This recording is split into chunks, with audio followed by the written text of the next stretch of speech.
Vamos orar para a gente começar? Senhor Deus, agradecemos que o Senhor nos abençoou nesse dia.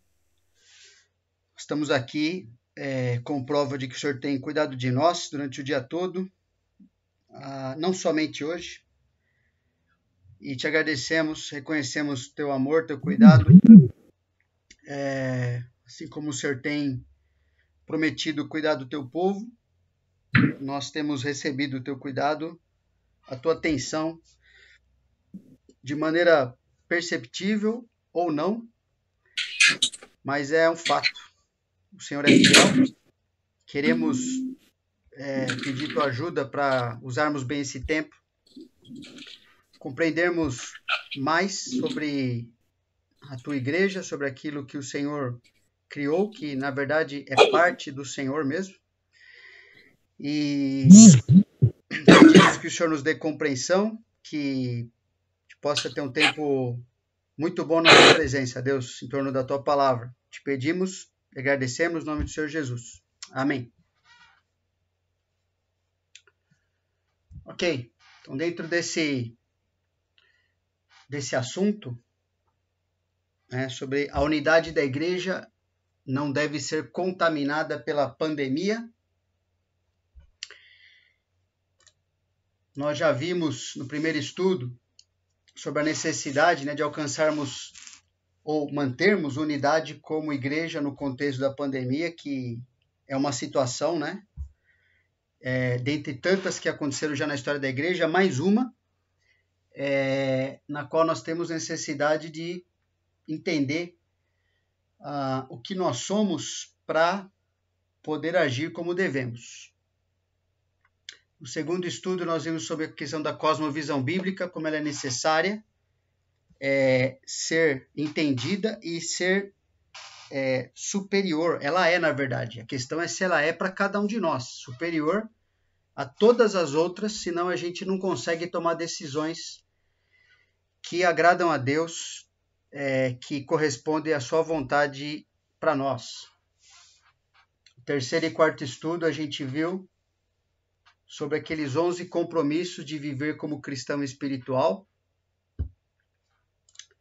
No quinto estudo, nós começamos a ver propriamente a teologia da igreja e focamos nessa pergunta: o que é a igreja?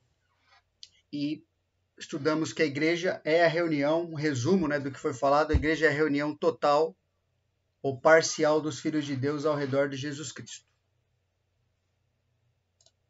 Então, no estudo de hoje, a gente vai continuar sobre a teologia da igreja, parte 2. Vamos ver por que a igreja existe. É a segunda pergunta que a gente quer responder.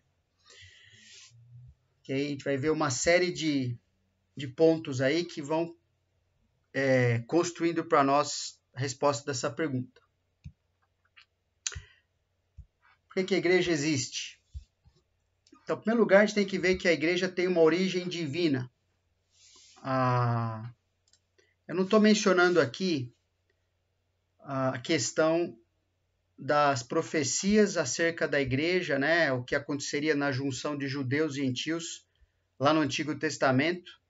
Então, não estou colocando essa parte no estudo, porque há uma série de profecias que falam sobre o plano de Deus na igreja já no Antigo Testamento. Na verdade, a gente tem versículos que falam que a igreja foi concebida, ela faz parte do plano de Deus antes da fundação do próprio mundo. Mas estamos vendo a partir do momento em que Jesus começou a falar da sua igreja. Então, mostrando que ela tem uma origem divina. Mateus 16. Indo Jesus para os lados de Cesareia de Filipe, perguntou a seus discípulos: quem diz o povo a ser o filho do homem? E eles responderam: uns dizem João Batista, outros Elias, outros Jeremias ou algum dos profetas. Mas vós, continuou ele, quem dizeis que eu sou? Respondeu Simão Pedro, disse: tu és o Cristo, o Filho do Deus vivo. Então Jesus lhe afirmou: bem-aventurado és, Simão Barjonas, porque não foi carne nem sangue que tu revelaram, mas meu Pai que está nos céus. Também eu te digo que tu és Pedro, e sobre esta pedra edificarei a minha igreja, e as portas do inferno não prevalecerão contra ela.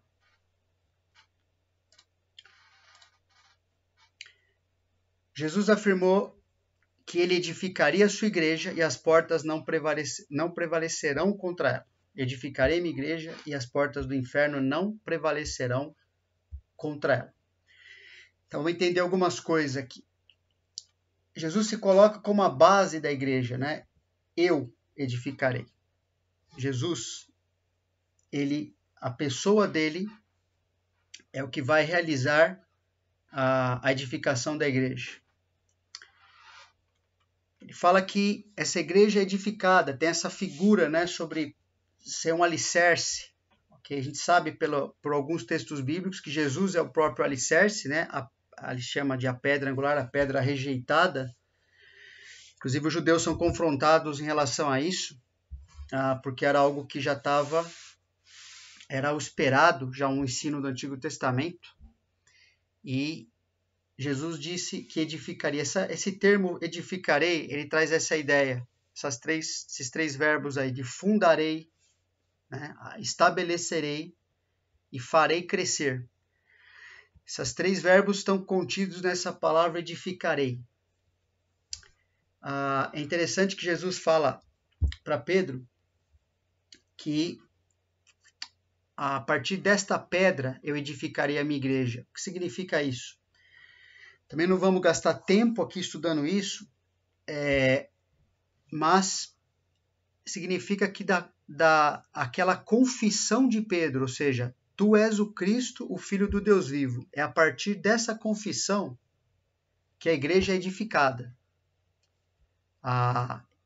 Que, na verdade, essa confissão equivale a uma confissão de crer, de compromisso, reconhecer quem Jesus é e submeter a ele. Ou seja, é o que acontece com cada pessoa salva. Cada um que foi alcançado por Deus, cada um que Deus traz para a sua igreja, ele edifica sempre baseado nesse compromisso estabelecido, que foi mostrado aí na confissão do apóstolo Pedro. Interessante também que a igreja só tem uma, ela é única. Já vimos isso na outra lei, né? Na outra aula, né? A questão de ser a que chama de igreja universal, né? Não essa que a gente vê por aí, certo? Do nosso tempo agora, essa igreja local que se denomina Igreja Universal do Reino de Deus, não é isso, né?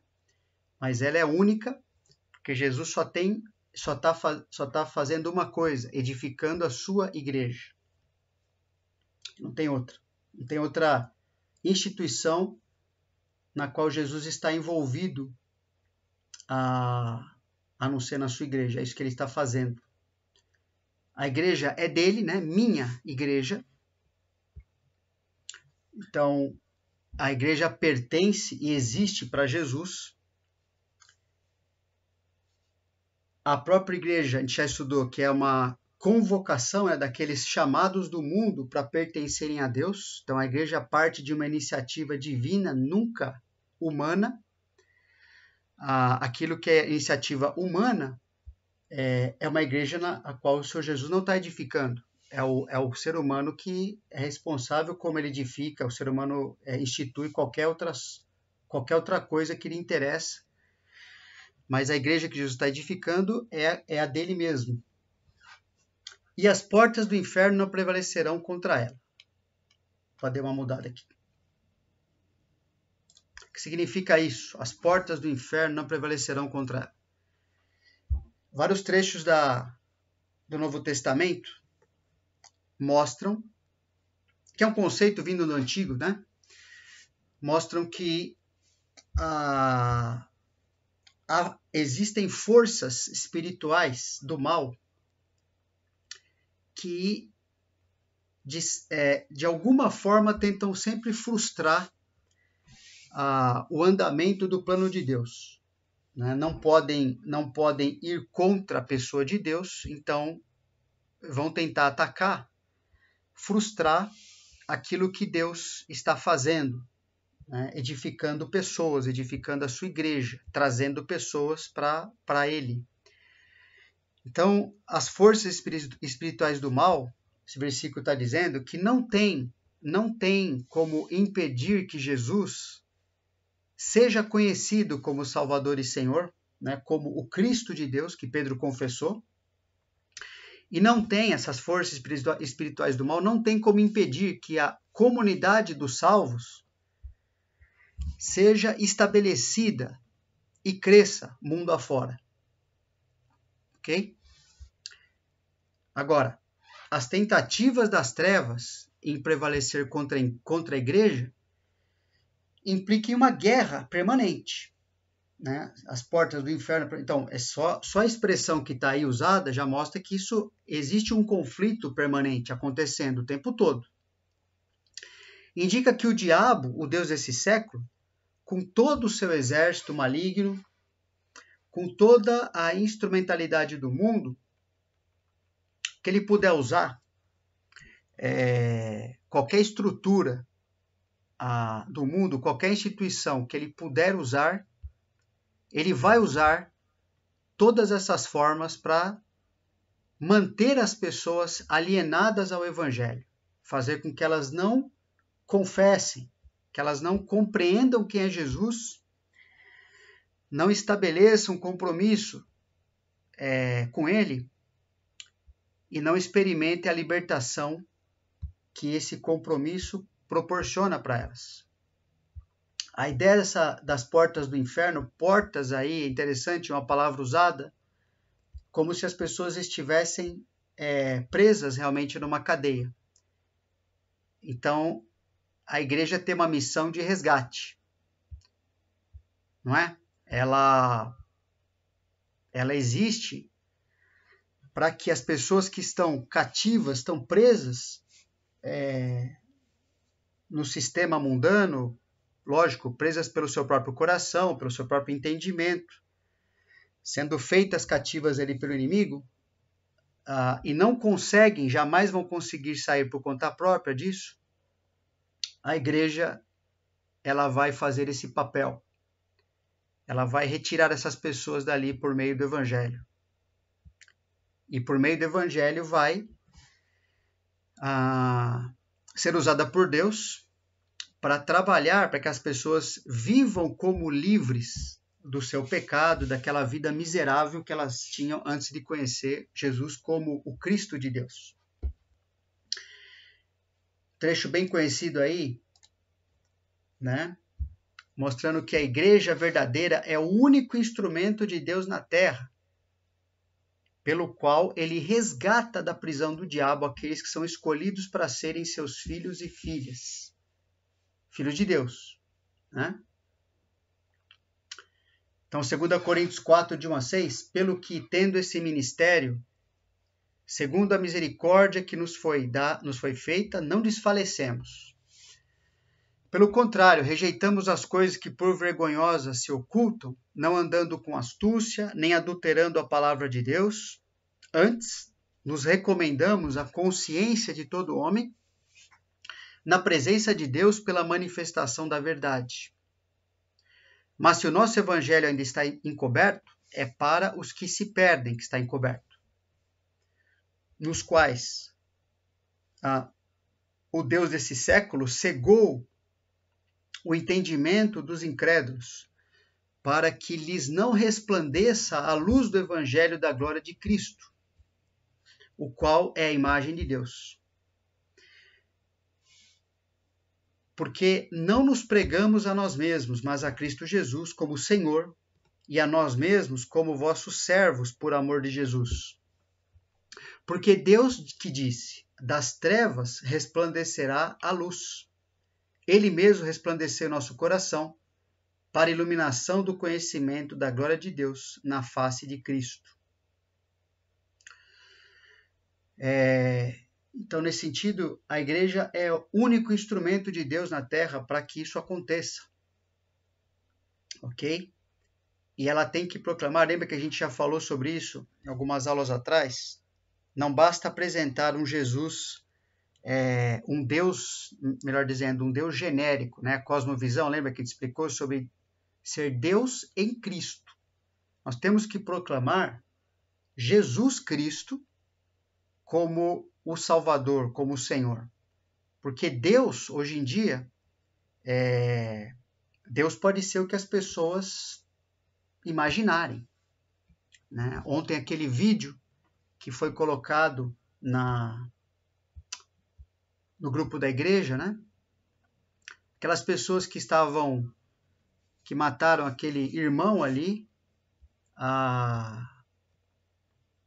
eles acreditavam que estavam fazendo isso em nome de Deus. Mas a igreja está aqui para proclamar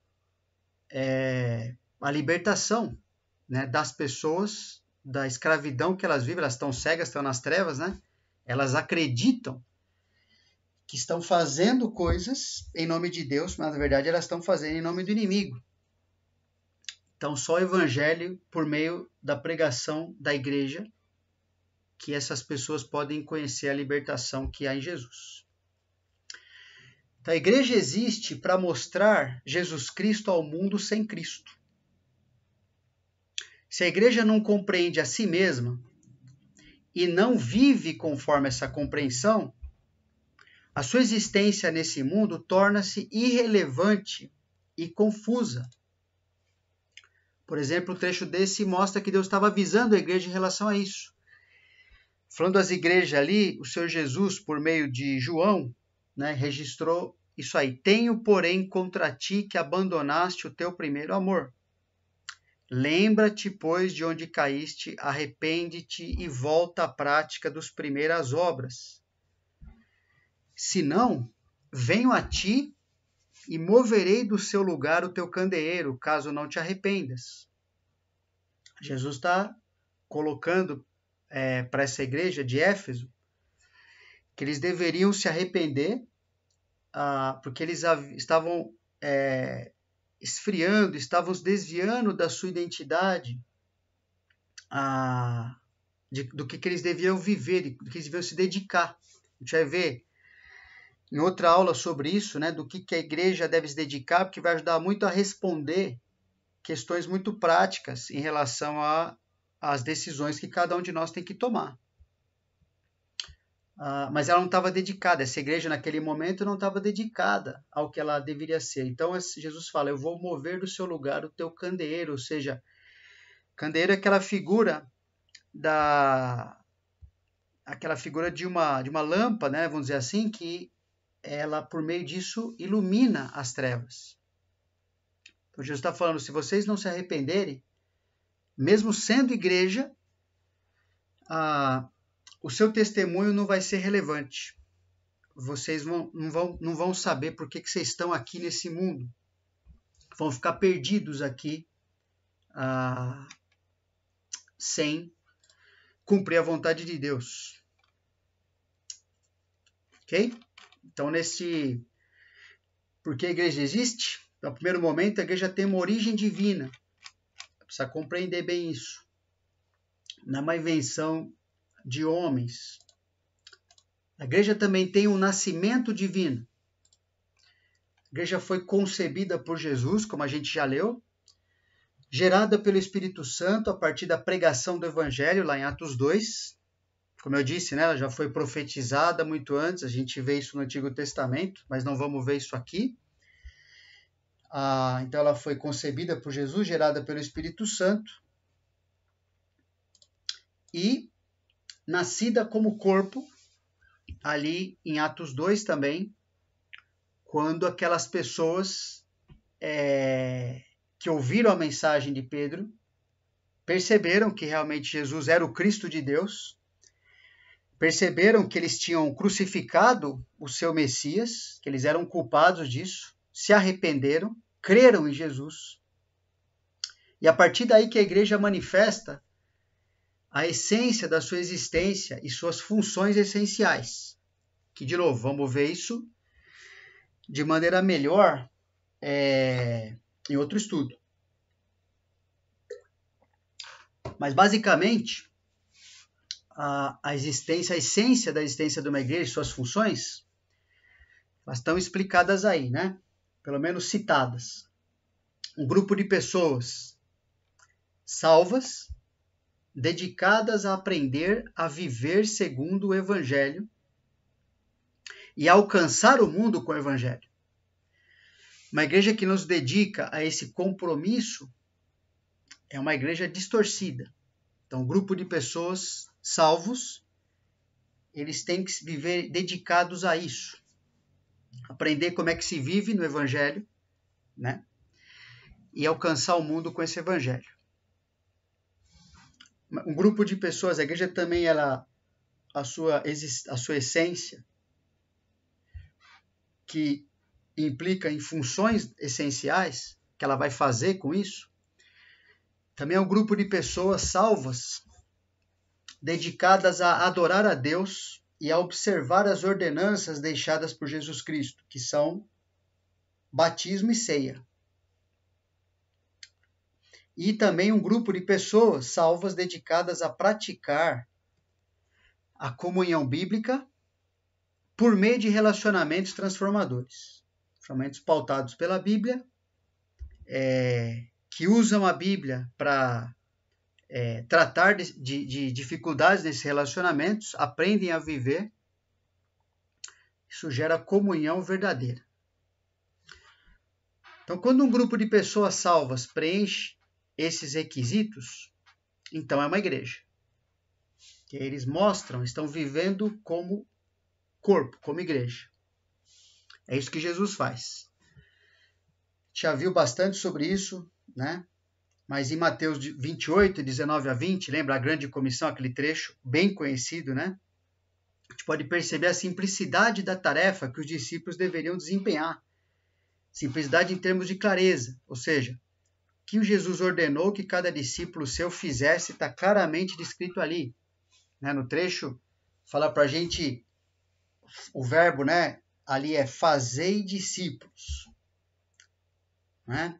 Essa é a ordem daquele trecho de Mateus 28, 19 a 20. Fazei discípulos. Façam com que pessoas se tornem meus seguidores. E essa é a ordem. E como essa ordem é cumprida, a única forma como é possível cumprir essa ordem, ela está expressa nos 3 outros verbos, que não são imperativos, mas estão numa outra forma, que mostram justamente como essa ordem vai ser cumprida, que é o indo. Então, a iniciativa da igreja de ir atrás das pessoas que estão no mundo, assim como alguém veio atrás da gente, né?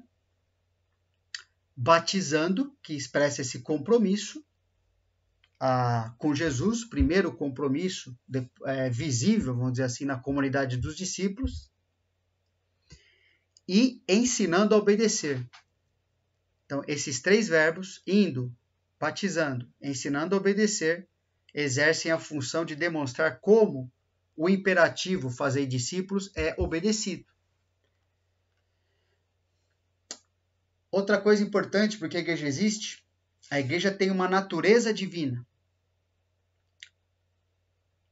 Pedro escreveu, pelas quais, falando da relação à nossa vida, né, pelas quais nos têm sido doadas as suas muito preciosas e muito grandes promessas, para que por elas vos torneis coparticipantes da natureza divina, livrando-vos da corrupção das paixões que há no mundo.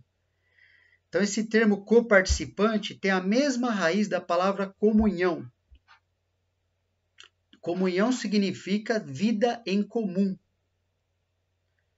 Um salvo tem uma vida em comum com o seu Salvador. E da mesma forma a igreja.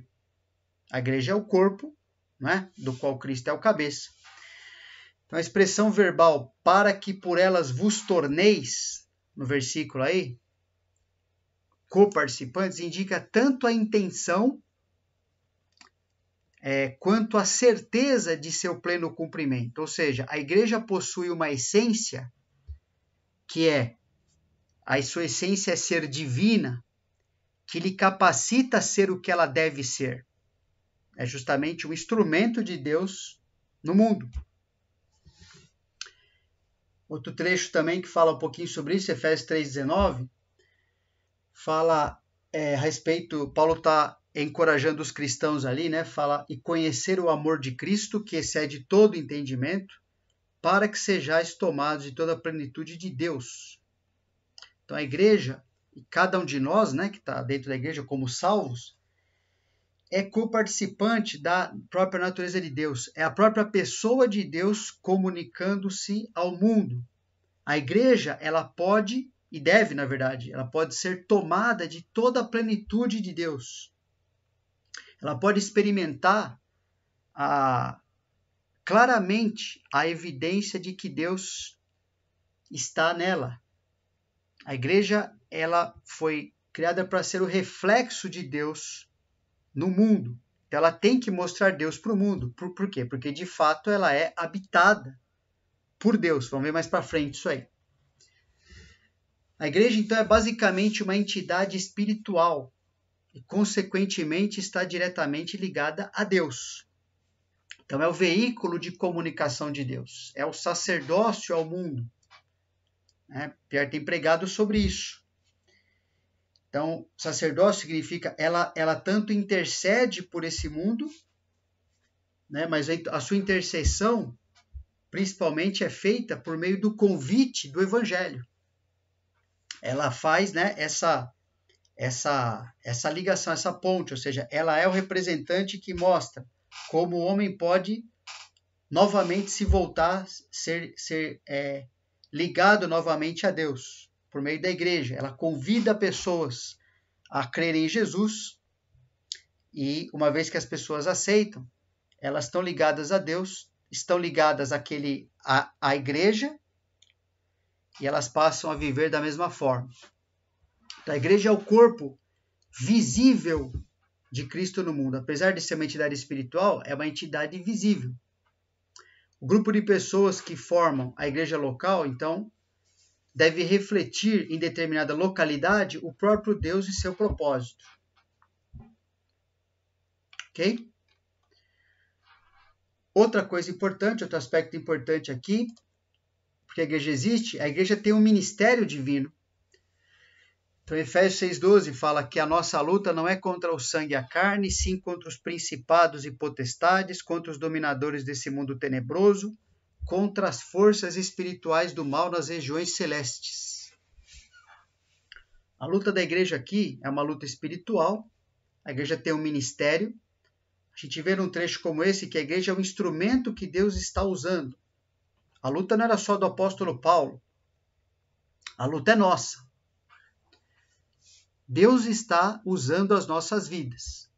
Se Ele está usando mais ou menos, né, de maneira apropriada, adequada, bom, depende de como cada um de nós está vivendo e depende como a gente vive cumprindo a nossa missão também como igreja, tanto individual como igreja. A igreja é uma testemunha da sabedoria de Deus agora, né, diante dos principados e potestades. É uma luta, a gente já viu em Mateus 16, que a gente leu lá no começo, que a igreja é vencedora. O inferno, os principados não vão prevalecer contra a igreja, mas não é por isso que eles não vão tentar. Então a igreja testemunha da sabedoria de Deus, ela mostra como o plano de Deus prevalece diante de toda animosidade, diante de todo conflito, de toda tentativa de frustrar o que Deus quer fazer. E ela prevalece, ela tem um ministério divino. Ela é o testemunho de que Deus é verdadeiro. Já vimos um pouquinho sobre isso também quando a gente leu lá nos primeiros estudos em João 17, que é aquela oração de Jesus, né? Que mostra que para o mundo ver a Deus, ele tem que olhar para a igreja. Então a igreja deve assumir esse papel conscientemente, ela deve ser guerreira. Ela é o braço de Deus na luta contra o mal.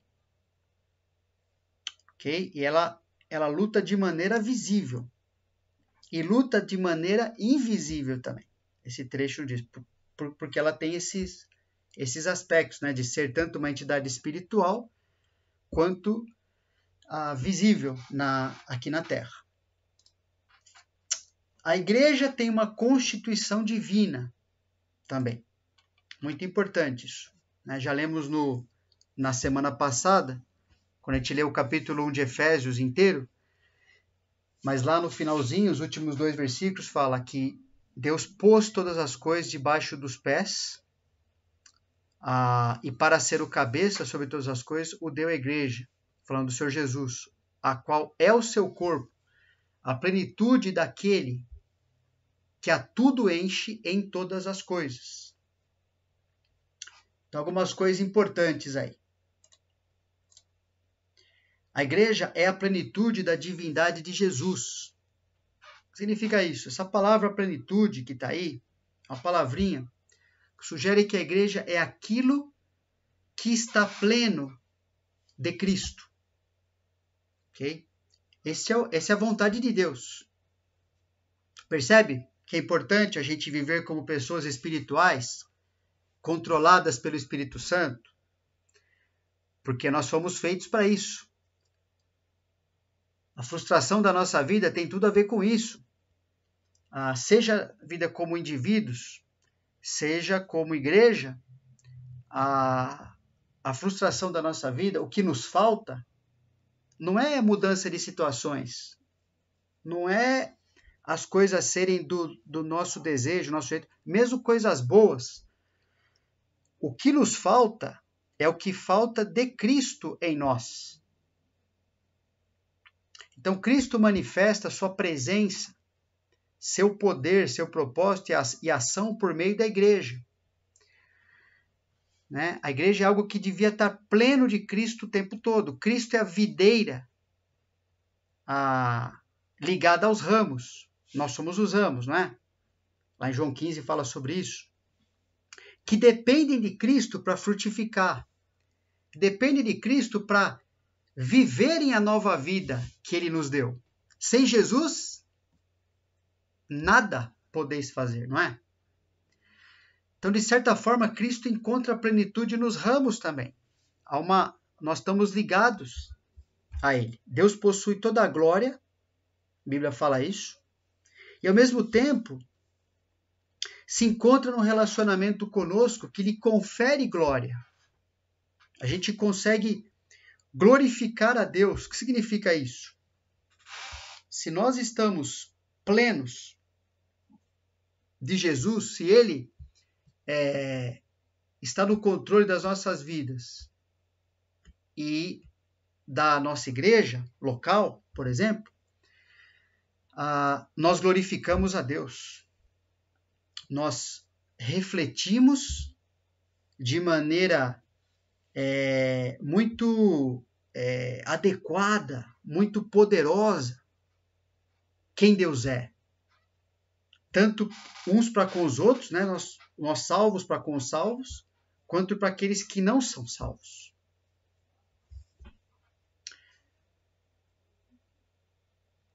A igreja também, de acordo com esse trecho, é a complementação da glória que Deus quis dar a seu Filho.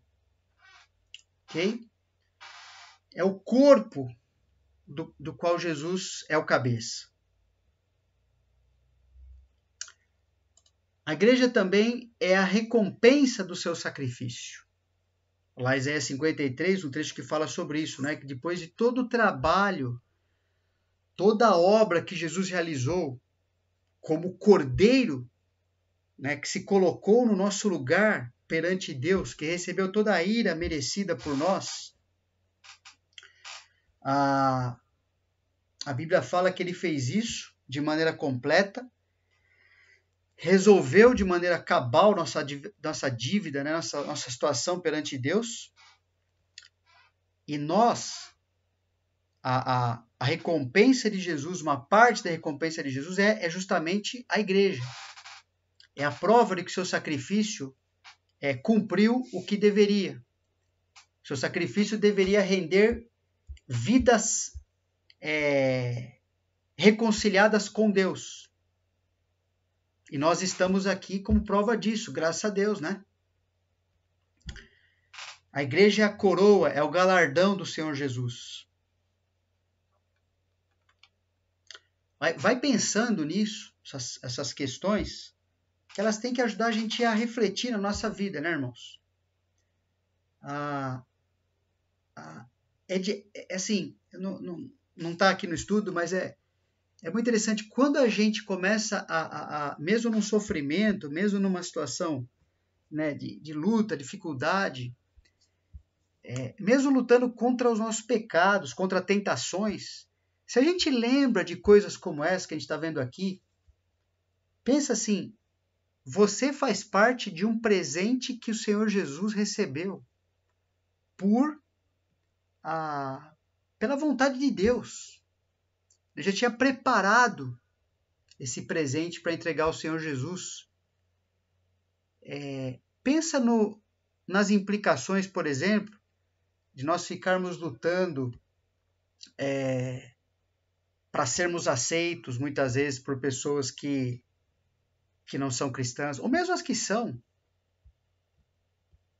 Pensa no impacto que isso tem diante de escolhas que a gente tem que tomar, por exemplo. Será que eu vou abraçar esse pecado? Será que eu vou ir para essa vida? Pensa bem, abandonar essa posição, essa constituição divina que Deus nos deu como igreja, trocar isso pelo quê? Não tem nada, né, melhor que isso. E a igreja também é a forma de Deus colocar todas as coisas sujeitas a Cristo. Cristo não só preenche o que falta no universo, nesse versículo fala a plenitude daquele que a tudo enche em todas as coisas. Cristo não só preenche o que falta no universo e o governa, ainda não de maneira visível, como vai acontecer um dia, como também faz isso por meio da igreja. A igreja serve ao universo, serve ao mundo, por meio da missão dada por Cristo a ela.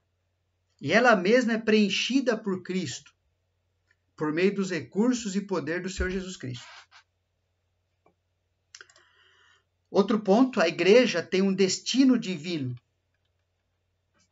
Um dos trechos fala sobre isso, né? Quando a gente olhar no final da história assim, registrada nesse mundo, né? Apocalipse 21, 9 a 12.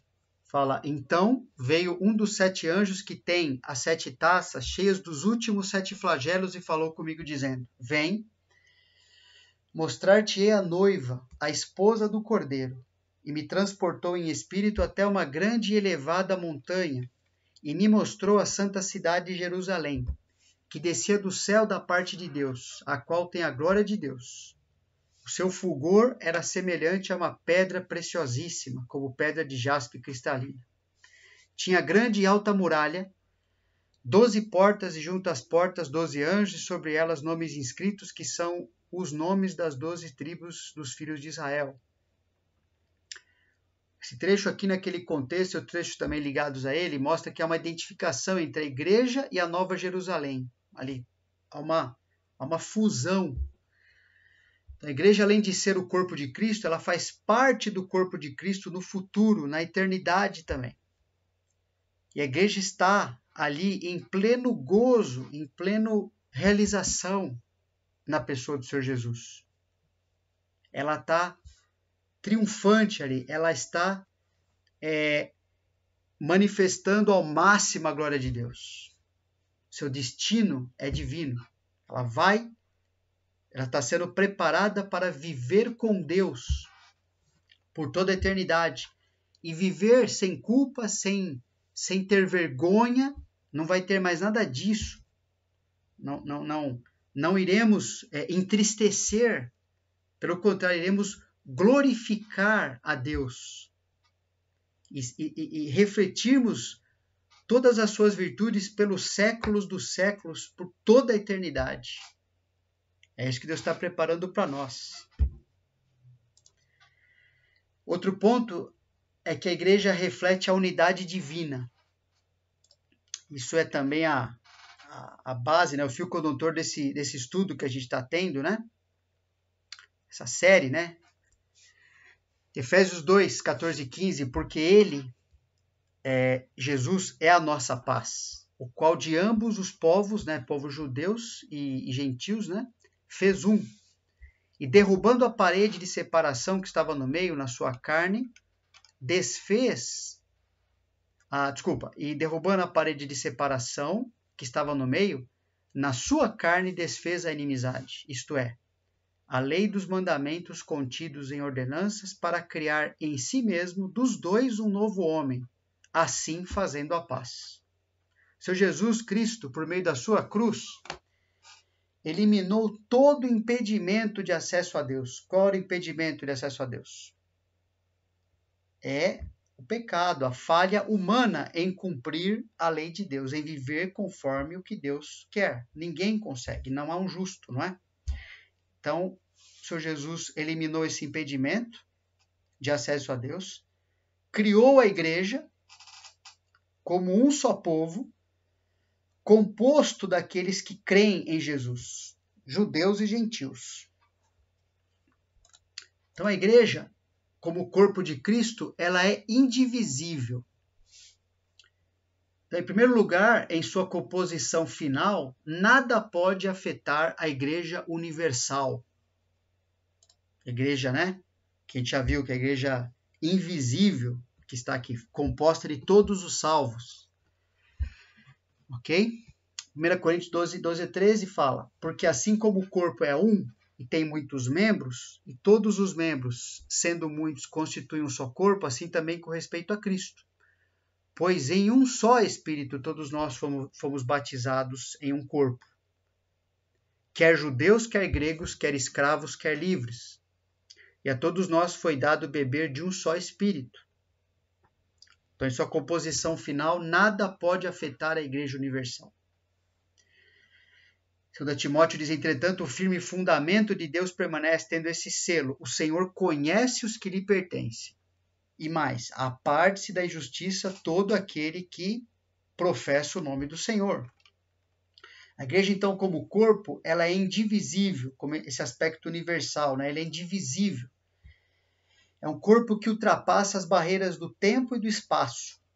Em qualquer tempo e espaço em que a pessoa se converte, em que uma pessoa se converte, ela passa a pertencer ao corpo de Cristo. Ninguém pode colocá-la, nem tampouco tirá-la dali, do corpo de Cristo, pois é obra unicamente de Deus. Nada pode afetar essa unidade do corpo de Cristo.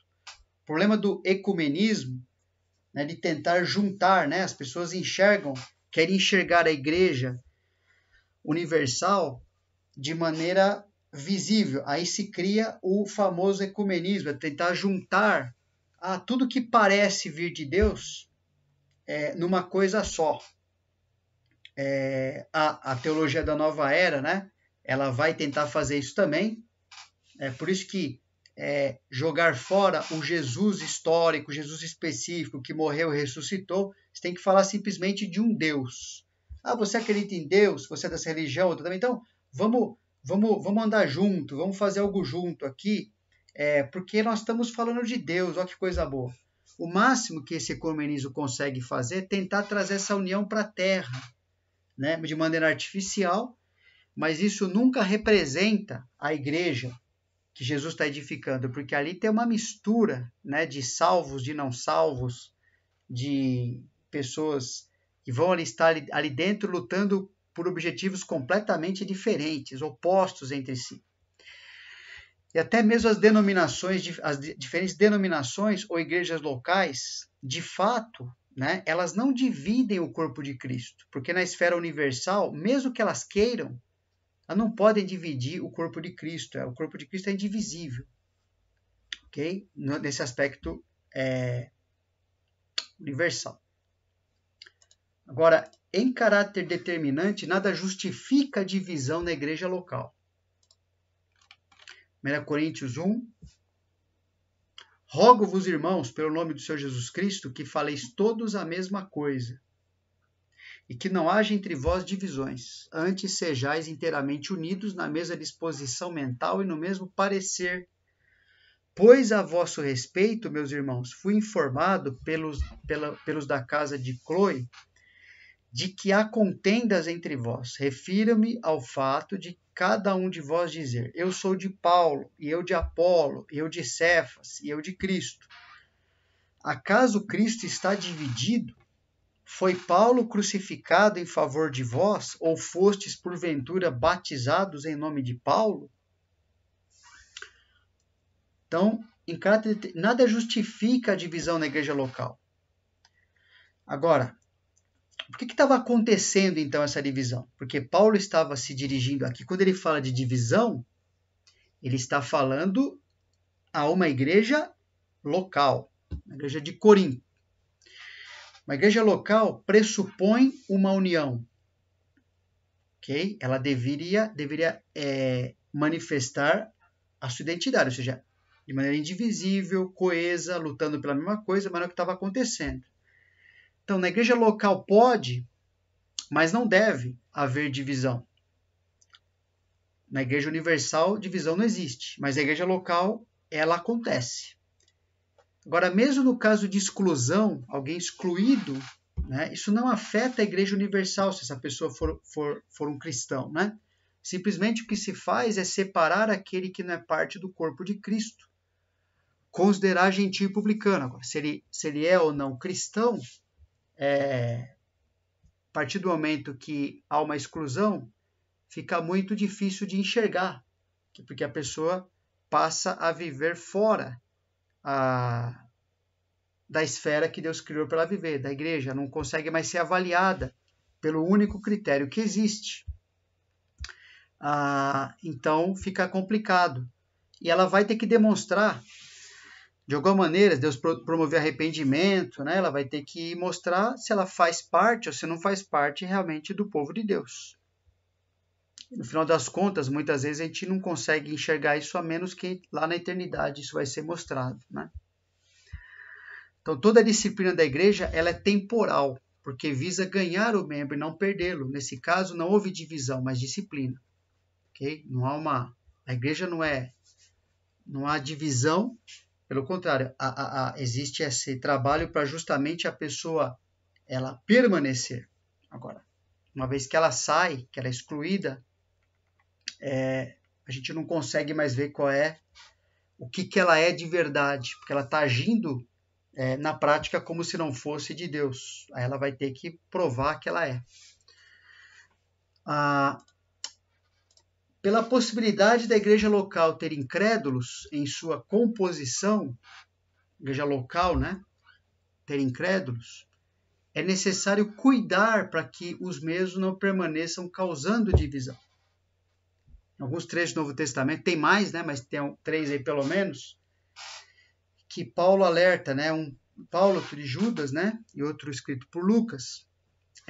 Paulo fala, isto por causa de uma situação ali, né, falando da igreja dos Gálatas, dos judaizantes ali, isso por causa dos falsos irmãos intrusos, os quais furtivamente entraram a espionar a nossa liberdade que temos em Cristo Jesus para nos escravizar.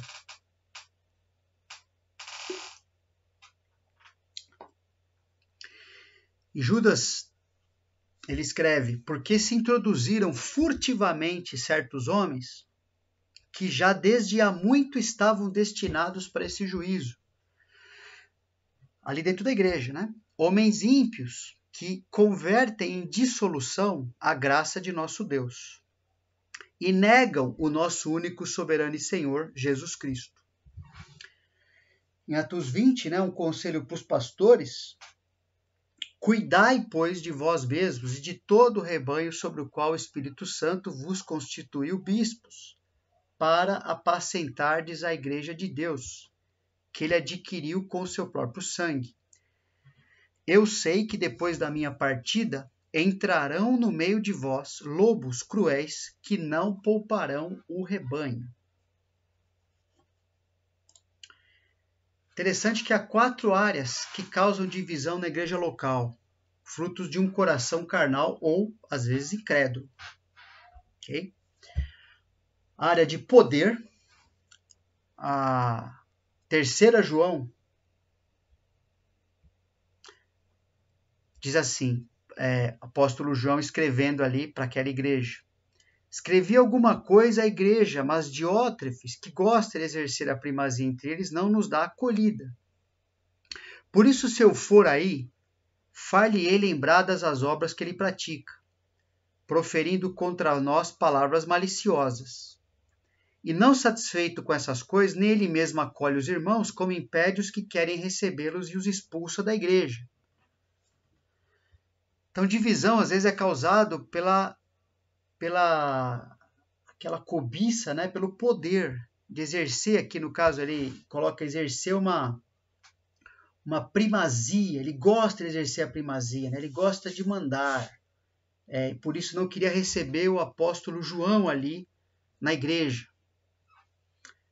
Poder então é uma área que causa divisão, ok? E na igreja de Corinto está vendo pessoas que seguiam certos líderes e desprezavam o ensino e o ministério de outros, e Paulo falou, isso é carnalidade, já estudando sobre isso, né, na questão aquelas características do cristão espiritual. Outra área é a área de prazer. Né? Rogo-vos, irmãos, que noteis bem aqueles que provocam divisões e escândalos em desacordo com a doutrina que aprendestes. Por que as pessoas fazem isso? Como que elas fazem isso? E o conselho é, afastai-vos deles. Porque esses tais não servem a Cristo, nosso Senhor, e sim a seu próprio ventre. E com suas palavras lisonjas, né? Lisonja é elogio que não tem fundamento na realidade, né? É uma bajulação, né? É falar o que as pessoas querem ouvir. Suas palavras e lisonjas enganam o coração dos incautos. Então, por causa de viver para eles mesmos, né? Eles servem o seu próprio ventre, né? Ventre, lembra aquela figura que é onde o judeu concentrava, né? Aquele entendimento de concentrado a sede das emoções, né? A pessoa viver para os seus sentimentos, para aquilo que ela acha, o que ela pensa que é melhor, que no final das contas é para o seu próprio prazer, aquilo que ela quer, aquilo que ela escolhe como melhor para si mesma. É uma área onde a pessoa causa divisão numa igreja local. Ela não quer abrir mão de certas coisas para viver como ela bem entende. E Paulo está falando, presta bem atenção nessas pessoas, porque elas causam divisões e escândalos, contrárias à doutrina, à verdade que vocês aprenderam. Afastai-vos deles. Okay? Apesar de estarem ali, parecerem que servem a Cristo, eles não servem. Outra área é a área de popularidade. Paulo escreve, pois a vosso respeito, meus irmãos, fui informado pelos da casa de Cloe de que há contendas entre vós. Refiro-me ao fato de cada um de vós dizer, eu sou de Paulo, eu de Apolo, eu de Cefas, eu de Cristo, ou seja, e a gente já estudou em outra mensagem, bastante tempo atrás, que cada grupo desse estava buscando se associar, né, a sua imagem a esses certos líderes, né, algo que já mencionamos também outro dia, muito comum no nosso tempo, que é uma tentativa de a gente exaltar, né, certas pessoas em detrimento de outras, e você começa a causar divisão, começa a querer seguir certas coisas que não tem a ver com o que a sua igreja, por exemplo, segue, que não tem a ver com aquilo que você é instruído ali. E você começa a dar um racha na coisa ali, né? A popularidade. E a outra área que acontece é a área de posses, né? Na Coríntios 11, aquele contexto da ceia, Paulo fala, porque ao comerdes, cada um toma antecipadamente a sua própria ceia e há quem tenha fome. ao passo que há também quem se embriague. Não tendes porventura casas onde comer e beber, ou menosprezais a igreja de Deus e envergonhais os que nada têm? Que vos direi? Louvar-vos-ei? Nisso certamente não vos louvo. Então, aqueles que tinham mais desprezavam os que tinham menos, né? E acreditavam que mesmo assim estavam comemorando, participando da ceia em comunhão com Deus, mesmo vivendo dessa forma. Então, a divisão que acontecia ali, né? Começaram a um desanimar o outro, e Paulo falou, olha, eu vou contar uma coisa para vocês, não é a ceia do Senhor que vocês estão celebrando mais, é alguma outra coisa qualquer aí. Agora, interessante que mesmo numa igreja como a de Corinto, carnal, reprovável, perceba que a solução dada pelo apóstolo foi de tratar o pecado que estava causando as divisões, em todos os casos, né? Mas não sair da igreja.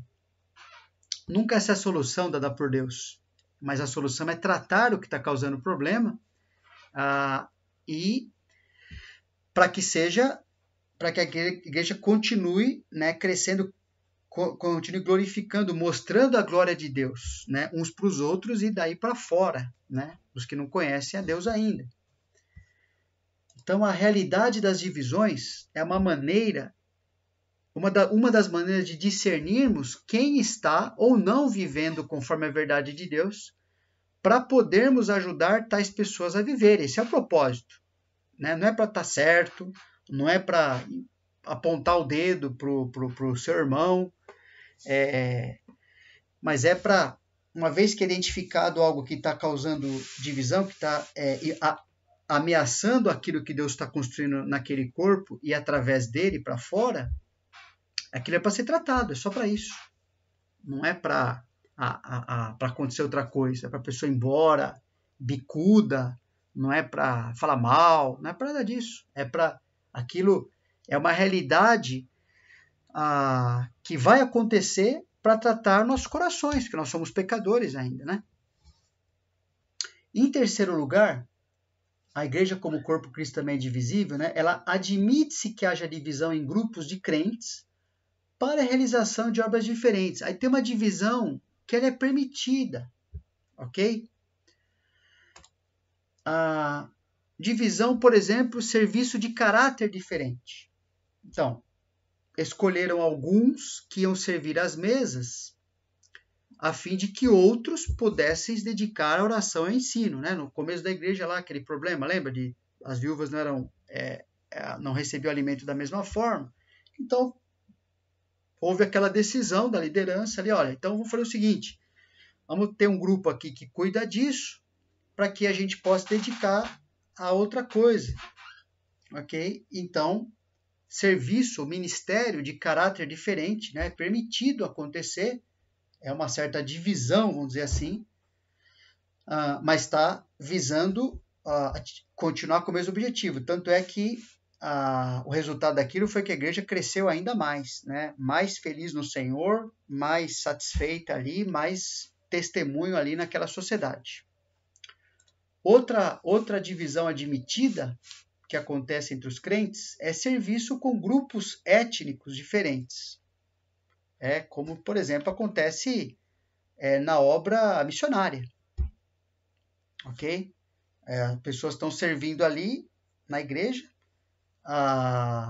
Deus separa uma pessoa para servir num certo ministério, outra na outra, outro na outra, assim, ir atrás de um certo grupo não alcançado, e isso, lógico, isso causa uma ruptura temporária, uma divisão benéfica, ok? Para que a igreja possa alcançar outros povos, outras pessoas que, se ela permanecesse todos os seus membros só naquela localidade, ela não conseguiria. Mas a igreja tem que cumprir Atos 1:8, né? Vamos ver mais para frente também, que é o que Jesus falou, para ela ser testemunha dele, né? Em Jerusalém, Judeia, Samaria e confins da terra. Ou seja, ela precisa ter esse alcance. Então, Gálatas, né? Antes, pelo contrário, quando viram, Paulo falando dele mesmo, né? Quando viram que o evangelho da incircuncisão me fora confiado, como a Pedro o da circuncisão, Pois aquele que operou eficazmente em Pedro para o apostolado da circuncisão também operou eficazmente em mim para com os gentios. Aí Paulo continua desenvolvendo. Ele fala assim, ó, não tem nada de errado nisso. Nós fomos separados por Deus para cumprir, para ter ministérios, alcance com grupos diferentes. Outra divisão também que é admitida, e a gente vai procurar ver de maneira bem mais detalhada na próxima aula, essa relação a serviço com dons diferentes, ok? Que tem a ver com sermos o corpo de Cristo, né? Que é explicado lá em vários trechos, mas tem esse aqui, né? De Romanos 12. Deus dá capacidades diferentes a pessoas diferentes para ministérios diferentes. Então, tendo, porém, diferentes dons, segundo a graça que nos foi dada, se profecia, seja segundo a proporção da fé. Se ministério, dediquemos ao ministério. O que ensina, esmere-se no fazer. O que exorta, faça-o com dedicação. O que contribui, com liberalidade. O que preside, com diligência. Quem exerce misericórdia, com alegria. Ou seja, as pessoas vão estar ali espalhadas. Alguns dons desses vão ser mais aplicados para a própria igreja, outros vão ser para fora, outros para ambos os ambientes, né? Mas vai acontecer, tem que acontecer essa separação para que a igreja funcione como Deus planejou. 1 Pedro também, né? Servir uns aos outros, cada um conforme o dom que recebeu, como bons dispenseiros, bons mordomos da multiforme graça de Deus.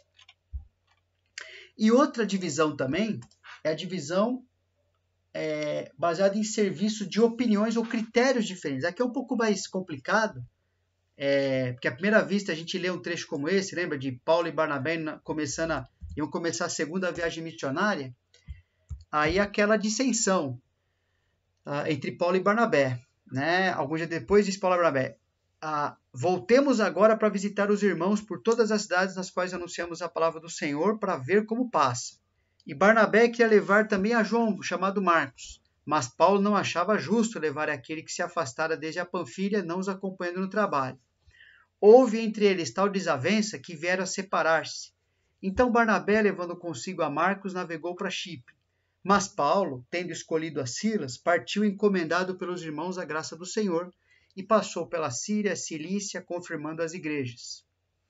Esse rompimento não foi maléfico. Esse rompimento, eles tinham opiniões diferentes, cada um, de certa forma, estava certo naquilo que estava defendendo, ou não ficou contra o outro, eles não perderam o relacionamento, mas não puderam trabalhar juntos naquela ocasião. A gente sabe disso porque não houve prejuízo à obra missionária.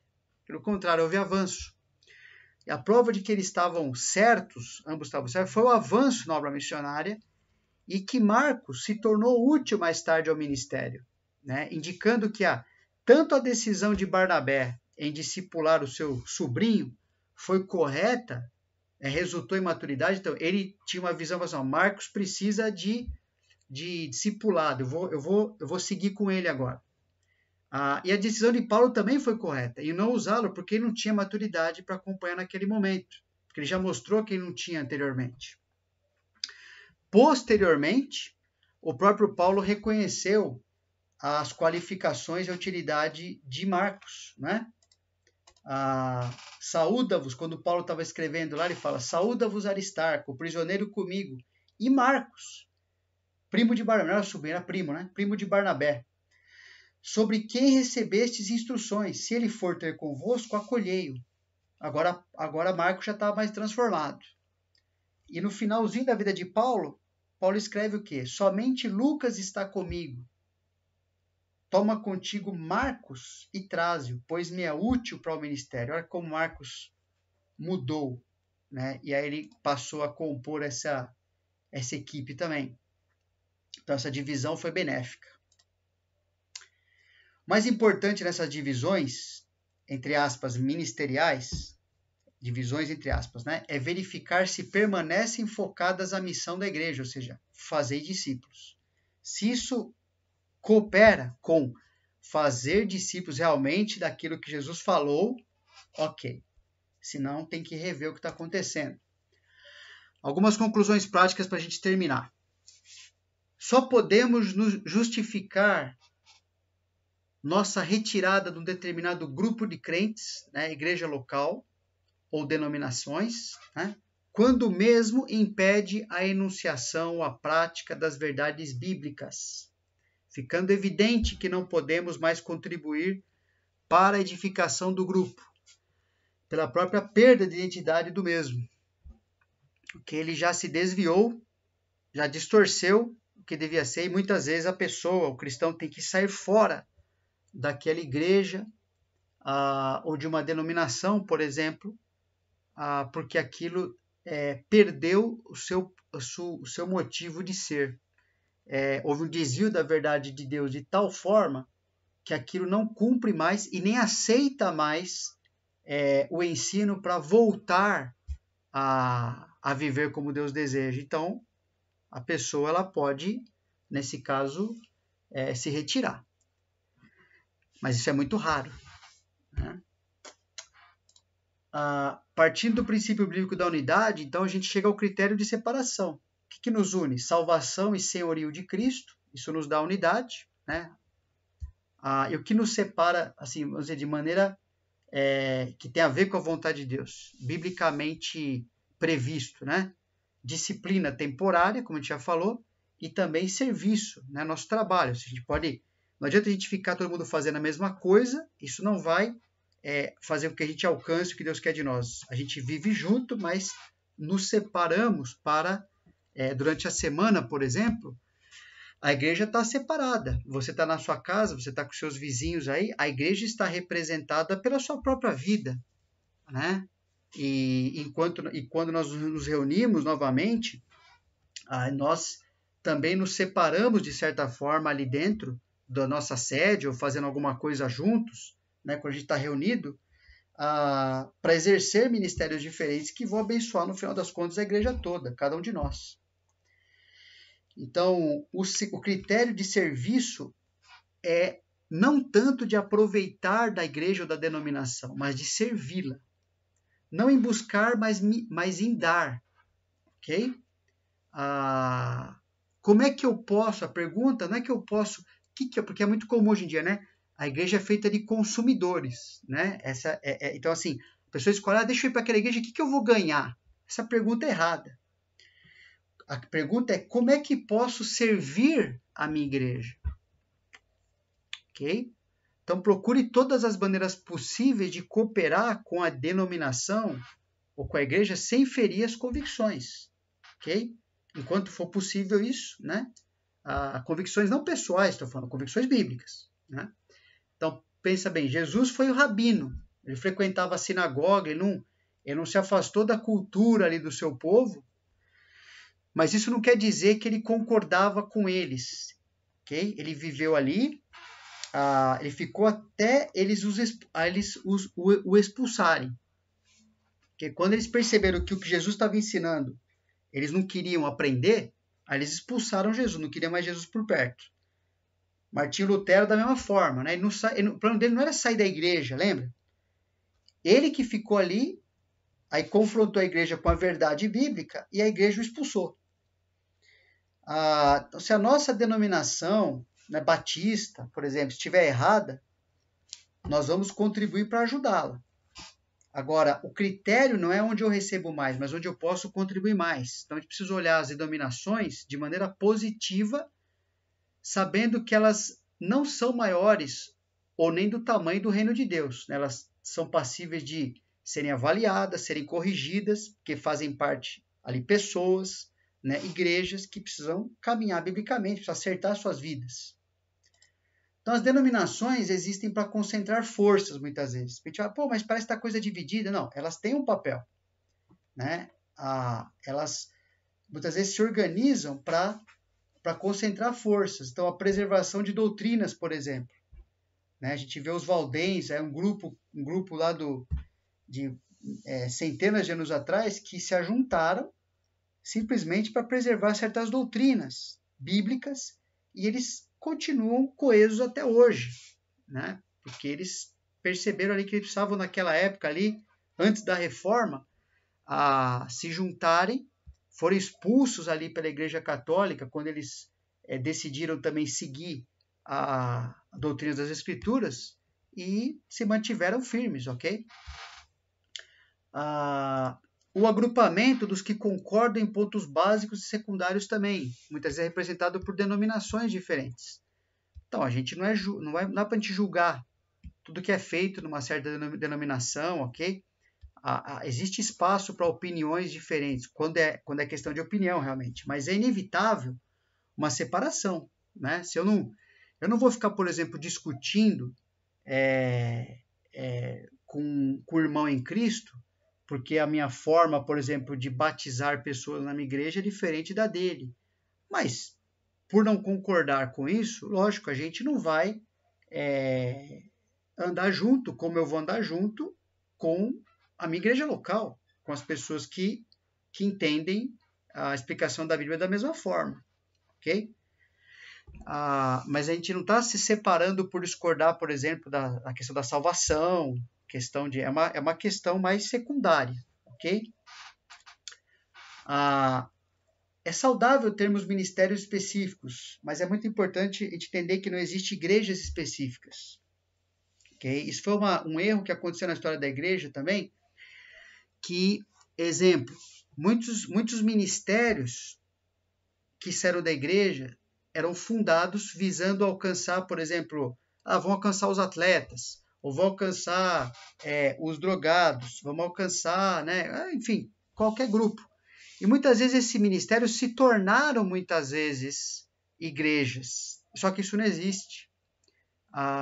Isso é uma distorção, porque aquilo é feito como um braço, é feito como algo que, assim, aquelas pessoas que estão ali, foram alcançadas, elas têm que conviver com o todo daquela igreja a qual enviou aqueles missionários, enfim, porque senão elas jamais vão experimentar a vontade de Deus. Elas estão fora da vontade de Deus se elas permanecem somente naqueles ministérios específicos, ok? Porque Deus não criou ministérios específicos como se eles fossem iguais a igrejas específicas.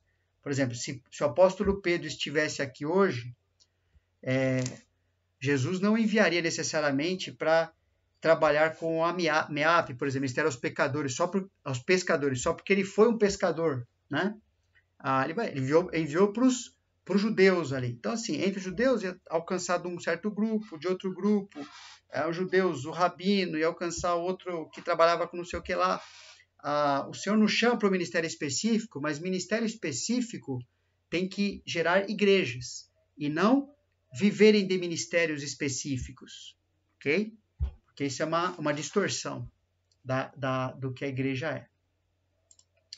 E também a história das denominações, por si mesmo, justifica a sua existência. A gente vê um processo meio cíclico, né? Deus que acontece.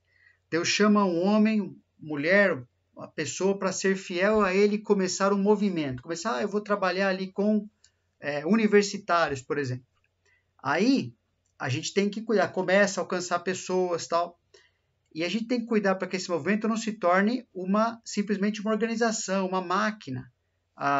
Porque com o passar do tempo, sem a visão ser atualizada, esse movimento perde sua razão de existir, né? Aquilo que muitas vezes foi bem feito no começo, começou como uma vontade de Deus, muitas vezes se perde na história, porque não há, muitas vezes, a prestação de conta, não há o convívio com a igreja, né? Que não faz parte da igreja, ou simplesmente aquilo é mantido e perdeu completamente sua função, desviou total, e não tem mais por que existir. É um ministério que pode ser cancelado, ok? Por exemplo, aquela famosa ACM, aqui no Brasil chama ACM, Associação Cristã de Moços. Eu era sócio daqui, quando eu morava em Guarulhos, eu era sócio era um clube, né? Era um clube como qualquer outro, né? A gente pagava mensalidade e fazia parte desse clube. Nos Estados Unidos tem outra sigla lá, mas é basicamente o mesmo significado. Isso foi iniciado pelo evangelista Moody. Olha que coisa, ela começou como movimento para alcançar jovens, mas virou, na história hoje, se perdeu completamente. Naquela época foi usado por Deus, mas não adianta falar, não, eu sou da ACM. Agora, a ACM agora é simplesmente um clube, onde você paga e entra e é sócio, só isso. Não tem nada a ver com o evangelho mais. O cristão do nome não significa mais nada, aquilo já se perdeu. Então, as denominações clássicas, elas começaram com homens que deram suas vidas, né? Missões, muitas vezes, começam dessa forma, denominações, mas muitas vezes elas se perdem porque elas não revisam se estão cumprindo realmente aquilo, se elas estão como, por exemplo, Paulo era o maior missionário que já existiu, mas o que ele fazia depois de cada viagem missionária? Ele voltava para a sua igreja, ele prestava conta, olha, ele fundava igrejas, ele não fundava ministérios específicos, né? Então é inevitável haver as denominações, mas essa denominação não é mais importante que a igreja, pois a igreja é a instituição mais importante que existe. E nós não promovemos a unidade da igreja, então, né? Encerrando esse estudo de hoje, nós não promovemos, pois isso é tarefa de Deus. Foi Deus que nos fez unidos. Todos os salvos na igreja já são né? A gente já viu bastante isso aqui. O que podemos é preservar a unidade, sermos aperfeiçoados na unidade, ao invés de causarmos divisão a essa unidade, né? A obra de Deus. Então, Efésios 4, 3-5 diz: esforçando-vos diligentemente por preservar a unidade do Espírito no vínculo da paz. Há um só corpo e um só Espírito, como também fostes chamados em uma só esperança da vossa vocação, um só Senhor, uma só fé, um só batismo. E 1 Coríntios 1,10: rogo-vos, irmãos, pelo nome de nosso Senhor Jesus Cristo, que faleis todos a mesma coisa e que não haja entre vós divisões, antes sejais inteiramente unidos, na mesma disposição mental e no mesmo parecer. Nós vamos ver, se Deus permitir isso, domingo agora, mais especificamente usando as figuras do corpo ali, né, da questão do que Deus usa, ilustra a igreja como corpo, como templo, como a noiva, ok? Se Deus permitir, a gente vai desenvolver mais isso e dar prosseguimento em outras coisas importantes do que a gente está vendo. Vamos orar para a gente encerrar? Senhor Deus, agradecemos pela palavra do Senhor. Obrigado por cada pessoa que está aqui, por cada filho do Senhor, cada pessoa que demonstra interesse, mesmo enfrentando cansaço, enfrentando outras tentações, mas que tem separado esse tempo para o Senhor. Que a gente possa aproveitar, o Senhor possa fazer com que a gente alcance a Tua vontade, que é termos uma mente só, nos importarmos com as mesmas coisas, lutarmos pelas mesmas coisas, buscarmos fazer a Tua vontade, cumprindo os Teus propósitos, seja como indivíduo, seja como igreja. Uma coisa, claro, que vai impactar na outra, e que nós, em tudo isso, possamos glorificar o Teu nome, Senhor. Que a igreja do Senhor, especificamente aqui representada pela IBNA, possa sempre contar com a misericórdia, com o sustento espiritual do Senhor na vida de cada membro, na vida de cada pessoa que tem se aproximado, que o Senhor, pela Tua misericórdia e graça, nos sustente, Deus, e nos sustente como um corpo só. Que a gente possa representar bem a Tua vontade nessa questão, entendendo porque existimos nesse mundo. Te agradecemos por isso em nome do Senhor Jesus. Amém.